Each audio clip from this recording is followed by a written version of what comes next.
What's up, y'all? We are continuing our Milwaukee Packout Toolboxes, but primarily the Milwaukee Packout series, and we're going to talk about security of toolboxes. Now, number one, first and foremost, that is a target. Any of those are targets. If you leave tools alone in a toolbox, they're either going to be opened up and the prime items are going to be taken out of them, or they're just going to physically be grabbed and your tools are going to disappear. And as we all know, number one, the toolboxes are expensive, and even if they're not expensive, they may have expensive tools in them.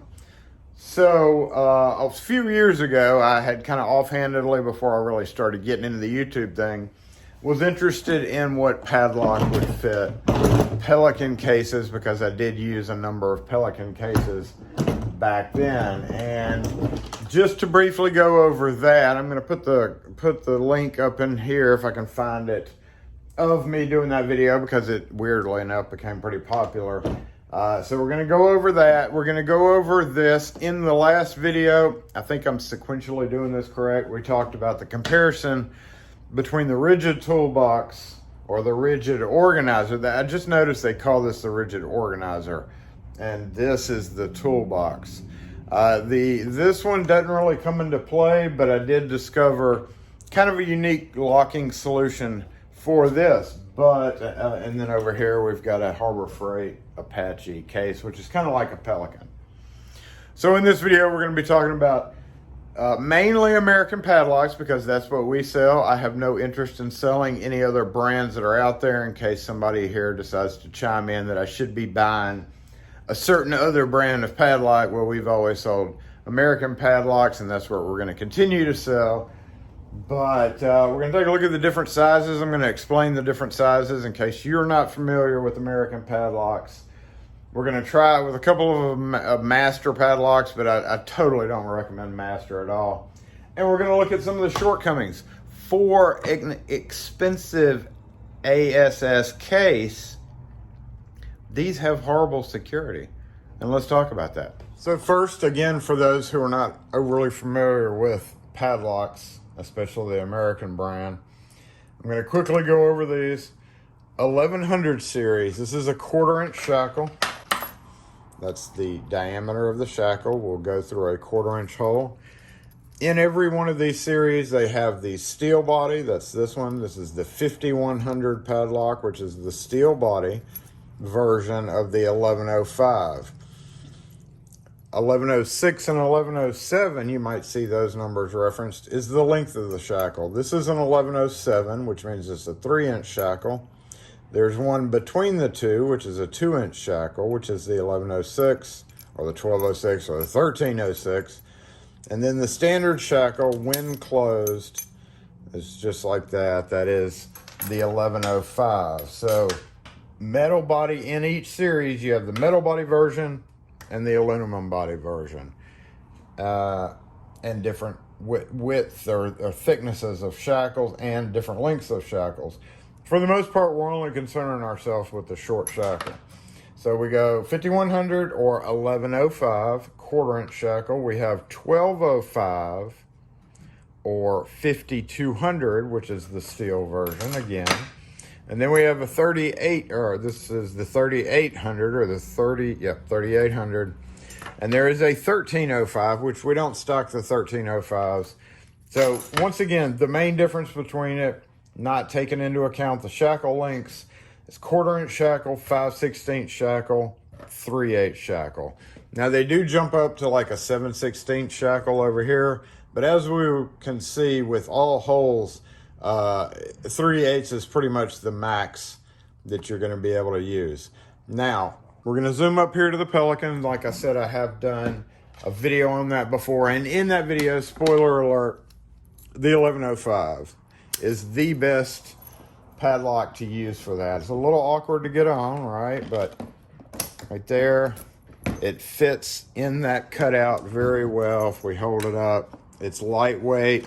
The shackle on all of them are the same shackle. So as far as cut resistance, you have the same cut resistance with this shackle, the steel body, as you would with the aluminum shackle, your cut resistance gets higher the bigger diameter you go. So 1/4 inch would be easier, 5/16 would be a little harder, and then 3/8 would be even harder. So in that video on the Pelican, we did find out that the 1105 fits perfectly. One great thing about the aluminum body is you can get them in different colors. So if I wanted a black one for this, I could get black. If I had a bunch of these that were being mailed out, like we've had customers who wanted different color padlocks to match different things. So we've had red, you got red, black, green, blue, orange, all sorts of colors. Obviously the black would fit the best here. And we also have a dual hole. Now you see, and we're gonna talk about this in a little bit, but you see here, I have added a cable, a permanent cable, all right? It's got loops on both ends. I fed the loop through one of the padlock holes. That doesn't do anything by itself, but what it does do is let me attach this to an immovable object. All right, so it's long enough so that I can open it all the way, and then when I close it, right, and then come in here, lift this and then lock it, I can attach this cable to an immovable object. Say there's a pole right here, and then we can attach it. So another thing you can actually do to that, because one thing about cases, and we're going to look at this in depth with the Milwaukee, you got one side locked and one side unlocked. Now, you know, these are plastic cases, so there's going to be flux. They're not the perfect security. If you want heavy security, you need to get a steel case, but only when one side's locked, right? You're able to bend this open. This comes into play pretty heavily when we have to, now another thing you could do here is tighten this down just like this maybe, and then, oh no, come back camera. Camera decided to take a nosedive. And then maybe run it through here around an object. That would give it a little bit more tightness. Kind of awkward to do, but see here, we can get this in just like that and then clamp it closed. And that makes it really hard to open on that side. Depending on how tight you can get it, you know, if you maybe double loop it around something, that makes this side it's still open. So you could reach in here and dump stuff out. That is always the downside on boxes, toolboxes or equipment boxes of any kind that don't have two holes. So let's get this out of the way, and we're going to use this for the rest of the thing as an immovable object. So we're going to pretend like that's a pole sitting there. So then we come to the Ridgid. Now, if I upload these videos right, we would have just talked about a direct comparison, putting tools in the Ridgid versus the toolbox down here. How the tools fit, the size difference, pretty much everything, comparing this to this, because I'm going from this to this, maybe. We look at the Ridgid containers. Now, this one is better because it actually locks. It's sort of better because it actually keeps this from flipping open, period, so you're not even able to access this. But if we take our 1/4 inch shackle, look at this ridiculous. There's no way to get even this small 1/4 inch shackle through there because of the cutout. Like, that is pretty much the worst design. There's no way to squeeze it through. So then you're like, well, crap, what is smaller? What can I use that's smaller? Go down to a little bit smaller LSDA. Of course, non-rekeyable. Probably could shim it open very easy. Even it doesn't fit. There is one shorter shackle, going even smaller, that probably would fit, but this long shackle doesn't. And then we go down to this little baby, and guess what? This little baby does work. Ooh, look at this little guy right here. This is a super high security padlock, and you know, it works. It works.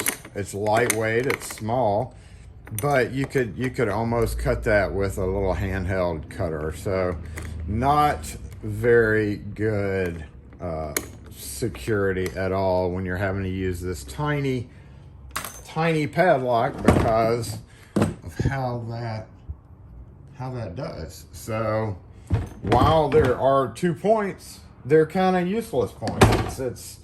That doesn't make sense to me. Ridgid needs to fix that for sure. So now we come to the piece de resistance. We come to the Milwaukee. First off, we're going to take this off. Let's just assume that we're using this. We take our toolbox in. We've got a bunch of expensive tools in there, and we need to secure it. We have much greater flexibility because we have a pretty decent sized hole. But look, that's the only hole in the center with a plastic lid. I think you may be seeing where I'm going with this. So we're going to start off smallest to biggest. And so let's just say it's sitting like this. So I'm taking this off. I'm still not sure about this guy. Hey. Alright, sorry if you're not familiar with my channel, we are an active shop, so people come in and interrupt us all the time. So starting off with the 1100, and we're going to see immediately the main problem with Milwaukee Packout. Because it's only got 1 point, you can lock it all day long, but you can come in here and slip your hand out, and if there's a pair of pliers sitting, say right here, all you have to do is kind of bend it up, just like that. It's a little painful, but there we go. That could have been a pair of pliers. That could have been a $60 Nipex. So bad Milwaukee. This is not good. Maybe if you would have put one right here, it would have helped. Let's see how well see over here. See, it's a little bit tighter. Could still bend up, but if they would have maybe put another one there, would have been fine. The only thing I can think of here would be to possibly, where'd the keys go? Would be to possibly take up some of this gap, maybe by adding or welding in a little piece of metal or some type of rubber where you put it in here and then snap it shut, and it actually takes up the gap from here to here, which, if that's the case, would keep it closed more. I'm going to show you an example of how that works later. So if we jump up to the 5/16, we've still got the same problem, but even more room. So while you have a heavier shackle, you do have even more room. Great padlock. 5200 is one of the beasts of the padlock world. But look at that. I can get my whole hand in there. You know? Like, you could almost pull that whole tray out, as a matter of fact. Oh, come on. For an expensive case, Milwaukee, y'all kind of failed in the security department. Because, like I said, these are going to be a high target item. People know if you spent this much on a case, people are going to know, hey, there's something in there. So once again, we can just tie it off. Now, for those of you thinking, it's a plastic case, they could sawzall through it. They could come around back here and unscrew this little thing, drop this out, and then probably drive this hinge pin out, that hinge pin, and then just pop it open from the back. This is more really concerned with the fact that say if you're in a building and somebody calls you away, somebody says, hey, whoever, I need you to come do this real quick, and you have to leave your tools there because you don't want to carry them with you. We're going to jump to a master while I'm talking about this and just see how much better that does. So look, the master number 3 tightens it well, and that makes it extremely harder to open. So believe it or not, in this case, I don't want to say I recommend a master. I'm not ever going to say I recommend a master padlock. But the number 3 with this smaller area fits much better right there. 1/4-inch shackle again. We'll try the number 1. This is the number 1, which is the next step up. Again, 5/16 shackle, and it's got a little less room, so still can stretch that open fairly well to get something into there. Milwaukee should have, number 1, and first and foremost, Milwaukee should have put these padlocks holes here and here on every case, but on every case they're in the middle. I can't even fathom the bigger boxes that have, you know, equally as flexible lids. So there we go. The only great thing about the aluminum body would be that you get a match. Look at that, red on red. You can get black on black. And if you did decide to go with, let's say we went with the number 1 because it's got the smallest, or the 1105. Another thing that I was kind of irritated about, move the camera right in front so you see what I mean, is I'm gonna take the keys out too. Not like you're gonna be leaving keys in there. This part right here, it doesn't lay flat because that sticks out. Now, if I was gonna choose a padlock and start using it, what I would do would be to get a Dremel with a cutter blade and cut out an area, and you'd have to cut it out here and here. It doesn't look like it would really affect anything, but see how that kind of hangs out? When you pick up your case, let's get that closed. When you pick up your case and set it up right there, let's move the camera. There we go. See, it lays okay, but it could lay flat if there was a cutout in there, and maybe if the cutout was tight enough, it could just hold still. Also, I have small hands, and if you have a padlock on there, one of the things that's kind of frustrating is if the padlock hits your hand, you know, it's gonna not feel real good. If it's in this position when you're carrying it, you know, it'll rattle against your hand. There's a lot of different ticky things that people realize once they put a padlock on there. If we jumped up to, let's say, which one did good? The best one, believe it or not, to keep people from prying it open, we'll just say this master. At number 3, get on there. Come on out. And look, it's definitely like right there in the way unless you cut out an area for that shackle. Unless you cut out that area. So believe it or not, form-wise, the master number 1 is great, but we all know that master padlocks in certain circles of the lock world, master padlocks are kind of the worst thing to have. In this case, just because of the fact that it holds it tight, it makes them, I guess, a better thing. So now we come to the fact of when you start tearing these guys together, and if you look at this, we'll pull this guy out real quick just so I can show you what I'm talking about in case you've never seen this.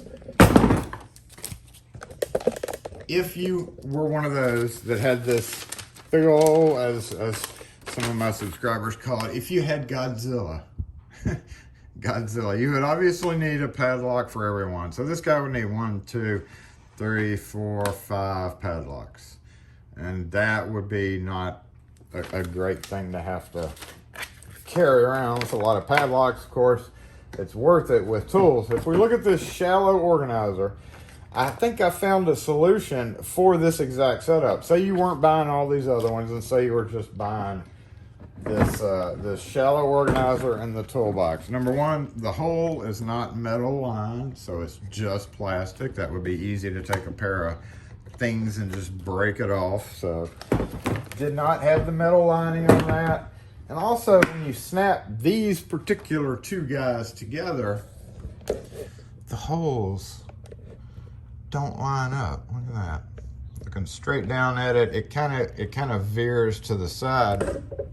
And as I mentioned in the other video, one of the more ridiculous things about this whole setup is they didn't make the edges the same width. So when you stand this up like this, and if this is heavy, it wants to fall over. So that, number one, I never understood completely. But I want to take a look at ABUS. ABUS padlocks can be keyed up to high security keys. They can be keyed up to any number of other keyways. So if you had like sergeant doors, sergeant locks on your doors, you could actually buy padlocks that would key into that same building thing.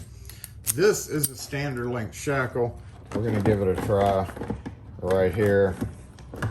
It does go in, it does lock, then we would have to add another there. They would be banging into each other. In this case, the taller versions, say the taller versions here, of course, have more room between each one, so you could padlock each one and they really wouldn't bang. It looks like the only trouble you might have is maybe when you lift it. I'm not sure about that, but I did find kind of a novel approach to this. And then we're going to briefly mention the fact that, yes, you can padlock every single drawer. Let's take this, put it in there, and then say we have a padlock over there. You know what? Guess what? They can still grab your this, and they can still walk off. They can still grab the whole thing and walk off with it. So in that case, you would want to have a cable type thing.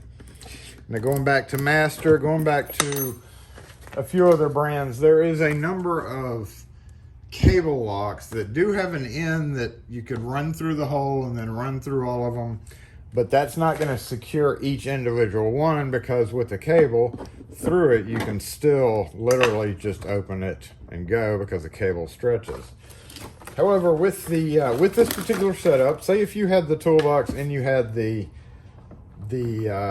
toolbox and this shallow organizer, ABUS padlocks, aside from being, you can choose to be key retaining, which some people like, some people don't, but you can also get an extended shackle. And I discovered something very interesting about this particular setup, in that I can't find the Schlage key. So these are 0-bitted. This is how they come, ready to be keyed up to a customer's key. But I switched out the shackle on that, so it's not two different padlocks, it's just two different shackles. You can easily change it to a longer shackle.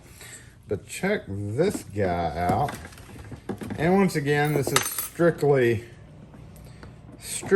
for this exact setup. So if you have this exact setup, check that out.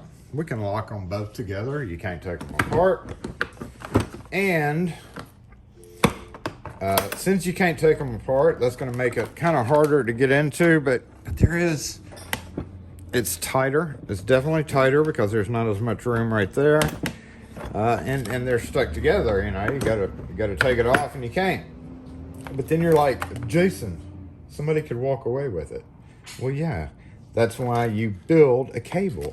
Get an aircraft cable, go to the hardware store or wherever you buy your aircraft cable. This is a kind of a lighter weight. Of course, that can be cut with a pair of cutters, but this, for the most part, any type of locking solution, never leave your tools alone. If you have to leave your tools alone, make sure they're secured as much as possible. So in this case, we remember this is the immovable object. Let's just pretend this is a pole sitting beside where you're working. Somebody comes down the hall while you've got all your tools out and says, hey, I need you over here real quick. You don't want to pack up all your tools and carry them with you, so you have to lock it down. Find a pole, an immovable object, or something bigger to make it awkward for them to take, and loop it through the immovable object, just like that. Check this out. And it just, again, would only work with this exact size wire and this exact padlock.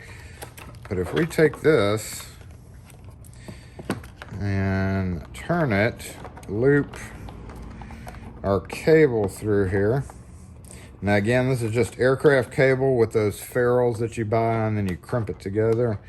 Now watch this. With this exact one, boom, it locks into position perfectly, and it is super tight. Come back over to this side and look at that. even tighter because we're taking up the gap, and there's no room, you know, to do that. So immovable object, not going anywhere, not separating it. This is a great solution for this exact setup, which I know most people have the Godzilla setup. So in this case, you know, I can't tell you what to do. All I have to say is the American padlocks are great. They come in different colors. It does open up, so that's not fantastic. If you didn't have this, you could always take this cable and loop it through the handles themselves, because the handles themselves are pretty much just permanently attached. How was this? So if you didn't have this exact thing, like right here, we'll just take this off, just like that, just like that. We'll put in, let's just say we'll put this guy. Oh, and also, did I mention, on this particular organizer, the 5/16 will work, but the 3/8 will not. So us in the tool world, it'll fit here, but it won't fit up here. So 5/16 will be your most secure against cut resistance. However, you know, there's just too much gap. Too much gap in that padlock to be able to work. So if you were going to think about using one of these, look at that. I could almost take the whole tray out of there. If you were going to think about using one of these, I would use your tool skills to possibly measure it, take it, put it in just like that, and then mark an area right there. Mark an area on the shackle, and either, you know, put a spacer, maybe tack weld a little sleeve on there so that it fills the gap. Be creative, y'all. That's when we have tools. But I just wanted to point out in this whole video that we discovered the master number 3. While not great pick resistance, which is going to be kind of rare, but this is the most easily bypassed. I think we can all agree that the American is a much better core. It can be rekeyable. Say you have an employee with a bunch of these, you can actually rekey the locks so they can't come along and just take it with their old key. Lastly, there are a few old locks. I'm going to put some pictures up here. We don't even sell them because they're so rare, but they're called like mono locks, where they have a bar that goes through. It's a rectangular body, and there's this little opening where a bar goes up into it. Pictures right here. I don't think it's going to work in this situation. Again, I don't have any, so I can't guarantee you that, but by looking at some of the pictures of them, this is not deep enough. This area right here is not deep enough for that thing to go all the way, because that bar is recessed in an area, and I'm pretty sure it wouldn't go that way. Utility lock padlocks that just have this smooth top that snap into the bottom, that may be a possibility, just depending on how thick it is. I'm going to go ahead and measure this for you real quick, and we're going to be done with the video. Just measure that. That looks like 5/8 of an inch right there, maybe 3/4. 3/4 would give it a little gap.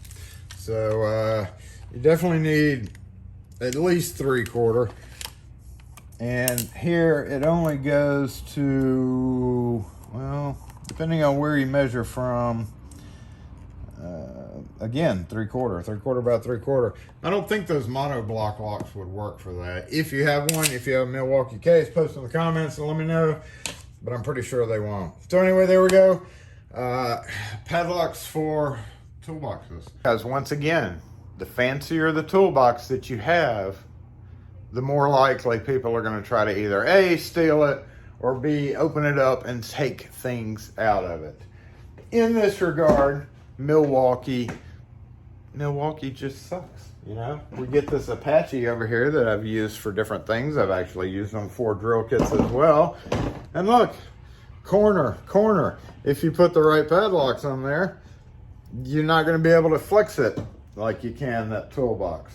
So anyway, that's it. If you have any questions or comments on this or any other videos, We appreciate y'all watching. Post them in the comment section. Let me know if y'all have success with one padlock versus another. But other than that, I'm severely disappointed for an expensive toolbox that they don't have dual locking holes on there. Just makes no sense.